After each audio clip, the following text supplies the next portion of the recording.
प्रभु यीशु मसीह के नाम से सबको जय मसीह की। आज का वचन है नीति वचन, उसका 13 अध्याय 4 वचन।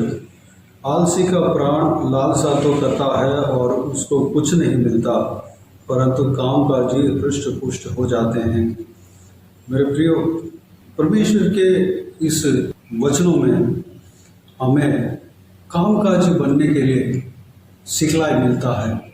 अब शुरू से लेके परमेश्वर के बाइबल में शुरू से लेके अंत तक अगर हम देखेंगे तो हर कोई व्यक्ति, हर कोई परमेश्वर के दास यही शिक्षा देता है, जो कि वो परमेश्वर से आज्ञा पाकर शिक्षा देते हैं कि सुबह भोर के समय में उठकर कामकाज करना है, प्रार्थना करना है और आलसी नहीं रहना है। इस तरह की कोई लोग शिक्षा भी दिया है और उनके जीवन में ऐसा बना रहा। सबसे पहले परमेश्वर अदन की वाटिका में फिरने का वक्त को अगर हम देखेंगे तो वो भोर के समय था, ठंडी के समय था। यानी कि ठंडी के समय यानी कि 2, 3, 4 बजे जो सुबह का भोर के समय, उसमें ठंडी का समय, ठंड के समय खेला जाते हैं। उस समय परमेश्वर उस वाटिका में फिरा करता था। उसके बाद हम हर परमेश्वर के दास के जीवन में देखेंगे तो वो भोर के समय में उठकर अपने कामकाज करने में लगते हुए हम देख सकते हैं।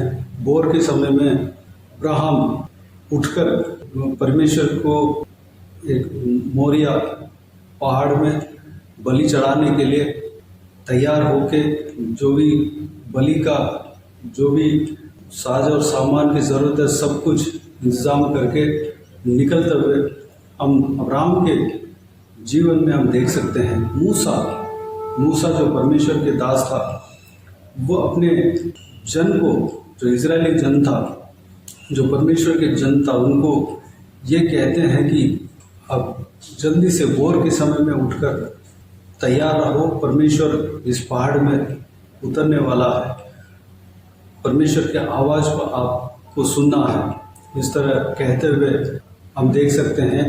और मूसा जो है सुबह सुबह भोर के समय में उठकर तैयार होकर वह पहाड़ी के ऊपर परमेश्वर के दर्शन पाने के लिए चढ़ा था। उस विषय को भी हम देख सकते हैं। उस तरह हम हर एक परमेश्वर के दास दासियों के जीवन में अगर हम देखेंगे तो वो कभी आलसी नहीं रहा, परमेश्वर के लिए काम करते रहा। प्रभु यीशु मसीह का जीवन में अगर हम देखेंगे, जो कि परमेश्वर प्रभु यीशु मसीह का जीवन जो है हमारे सबसे उत्तम उदाहरण है। वो भोर के समय में उठकर पहाड़ी के ऊपर चढ़ते थे, वो प्रार्थना में लगे रहते थे, रात भर प्रार्थना करते थे। वह कभी आलसी उनके जीवन में हम नहीं देख सकता, क्योंकि वह काम करते रहते थे, सेवकाई में लगे रहते थे। ये इतिहास के पुस्तक में हम जो परमेश्वर के वचन के जो व्याख्यान करते हैं, उनके द्वारा हमें यह शिक्षा मिलता है कि सेवकाई करने से पहले अपने पिता का काम को किया करता था। यानी कि 30 साल में वह सेवकाई में गया। प्रभु यीशु परमेश्वर के काम, जो सुसमाचार सुनाने का काम था, अंधों को आँख देना, गूंगों को बोलने देना, बहरों को सुनने देना, कोढ़ियों को शुद्ध करना, ये सारी बातों को, ये सारे अद्भुत काम को 30 साल के बाद किया। जब परमेश्वर के बुलाहट उनके जीवन में आया, उसके बाद ये सारे काम को किया। जो सेवकाई करने के लिए जो वक्त यहोवा परमेश्वर ने नियुक्त किया, उस समय से ये काम किया। उससे पहले अपने पिता के काम, जो कि लकड़ी का काम करते थे, कारपेंटर थे, उस काम को प्रभु यीशु किया करता था। वह चुप नहीं बैठा, अपने परिवार के लिए काम करता था। उसके बाद अपने स्वर्ग पिता से जो बुलाहट वो पाया, तब वह सेवकाई के लिए निकला और सेवकाई में बहुत कठिन रीति से वह मेहनत किया, परमेश्वर के सुसमाचार को, वचन को सुनाने में अपने जी जान को लगा दिया। हर जगह घूमता फिरा, वह ना सोया ना आराम किया, वह हर जगह घूमता फिरा। आदमी को आराम करना अवश्य है, लेकिन जितना आवश्यक था उतना आराम किया होगा, क्योंकि वह शरीर के अंदर था, इसलिए उस शरीर के अंदर है, इसलिए वह जितना उस शरीर के लिए आराम चाहिए उतना आराम किया, लेकिन आलसी नहीं बना मेरे प्रियो।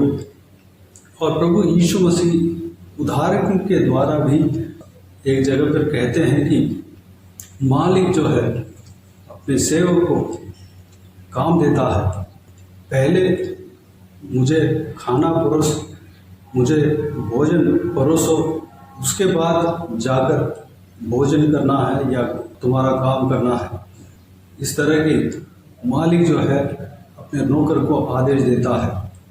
वह नौकर जो है पूरे दिन काम करने के बावजूद भी मालिक जो है अपनी सेवा करने को कहता है, उसके बाद वह आराम करने को कहता है। ठीक उसी तरह परमेश्वर भी हमसे चाहते हैं, हम काम करना है, परमेश्वर यही चाहते हैं, चाहे कुछ भी काम क्यों ना हो, घर के काम क्यों ना हो, परमेश्वर के सेवकाई प्रथम स्थान है। परमेश्वर के सेवकाई को करते समय हमें आलसी नहीं बनना है, ये परमेश्वर का वचन कहता है। हमें हर एक व्यक्ति भोर के समय में उठना है और प्रार्थना करना है। एक जगह पे पवित्र प्रेरित पौलुस कहते हैं, जो काम करना नहीं चाहता उसको भोजन करने का भी हकदार नहीं है, हक नहीं है। इस तरह परमेश्वर का वचन कहता है। मेरे प्रियो, आलसी का प्राण लालसा तो करता है। जो व्यक्ति आलसी रहता है उसका प्राण लालसा करता है कोई भी चीज़ को पाने के लिए, या सेवा करने के लिए, या किसी नौकरी में लगने के लिए, या पढ़ाई करने के लिए, या कुछ भी काम करने के लिए, घर बनाने के लिए, या कमाने के लिए, कहीं भी कुछ भी करके एक मंजिल को हासिल करने के लिए, सीधे मार्ग में चल के मंजिल हासिल करने के लिए लालसा तो करता है, लेकिन वह आलसी होने के कारण उस काम को, उस बात को पा नहीं पाता। आलसी जो है हमारे सक्सेस का बहुत बड़ा रुकावट बन जाता है। मेरे प्रियो, हमारे परमेश्वर प्रभु यीशु मसीह का वचन के मुताबिक हमें आलसी नहीं बनना है। आलसी जो है हर कोई काम को रोक देता है। आलसीपन, जब कालेब नामक परमेश्वर के दास इजरायलियों के झुंड में से वह मिस्र देश के गुलामी में से वह निकल कर आया, इजरायलियों के झुंड में ही था। जब सारे इजरायलियों के देश को बांटा था परमेश्वर की ओर से, यहोशू बांट के दिया, तब कालेब को कुछ अलग यानी कि स्पेशल आशीष, स्पेशल जगह देने के लिए कहा। तो कालेब को एक पहाड़ी देश दे दिया। पहाड़ी जो है बहुत जंगल उसमें था। कालेब जो है 80 साल का था, लेकिन उन्होंने कहा कि मुझे ये पहाड़ी देश दे दो, मैं जाकर सब कुछ साफ करके एक नगर बसाऊंगा। मेरे अंदर जो पहले जो बल था आज भी है। 40 साल में जवानी के समय में जो बल था आज भी मेरे अंदर है। मैं जाके मेहनत करूंगा, सारे जंगल को साफ करूंगा और वहाँ पर बसने का लायक बना दूंगा सारे पहाड़ी को। तो वहाँ पर एक नगर बसा दिया। मेरे प्रियो, वह आलसी नहीं था, कामकाजी था, इसलिए सारा जो जंगल था, जो कोई इंसान रहने का लायक नहीं था, उस जगह को साफ करके वहाँ पर जाके बस गया और वहाँ पर बहुत बड़ा नगर बना दिया, वहाँ पर लोग बसने का लायक कर दिया। मेरे प्रियो, इस तरह हर परमेश्वर के दास के जीवन में हम देख सकते हैं। अगर यूहन्ना जो प्रकाशित पाया है, अगर वो आलसी होता तो प्रकाशित नहीं पाता। दानियल प्रकाशित पाया है, वह कामकाजी था। बेबीलोन के देश में एक मुख्य स्थान, मुख्य सिंहासन में बैठने वाला व्यक्ति था।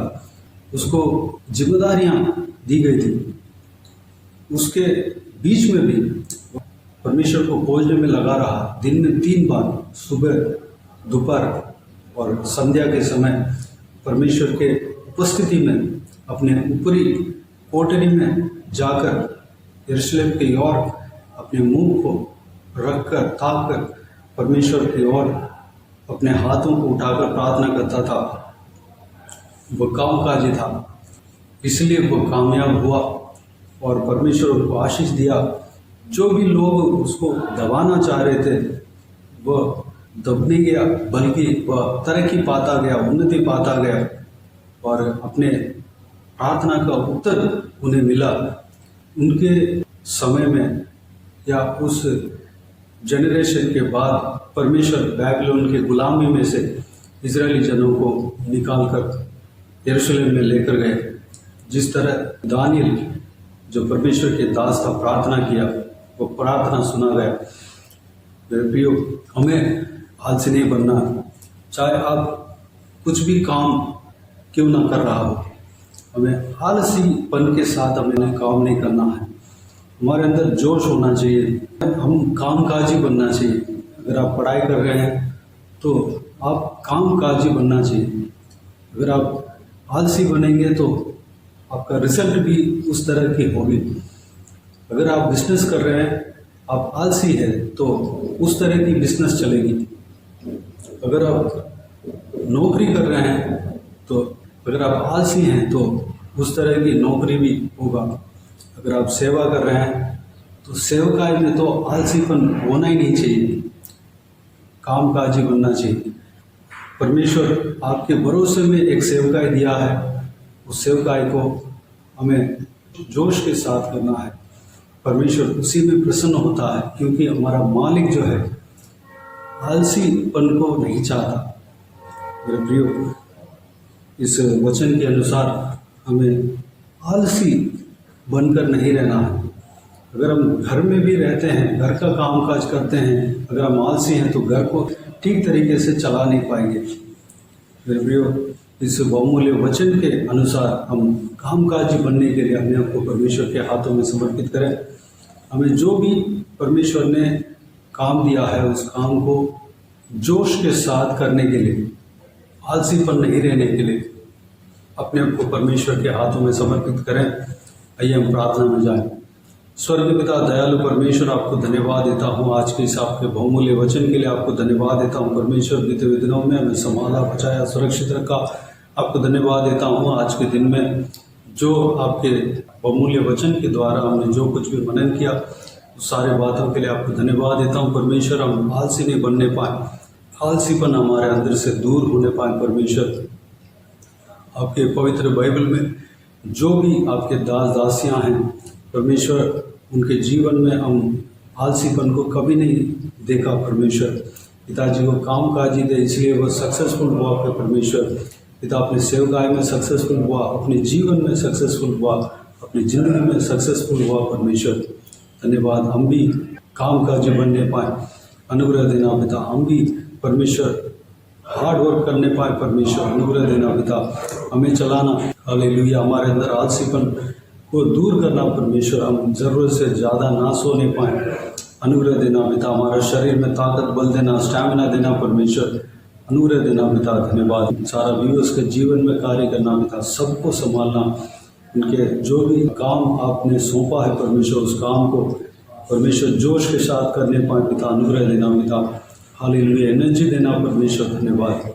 बाकी सारे बातों को आपके हाथों में सौंपते हैं।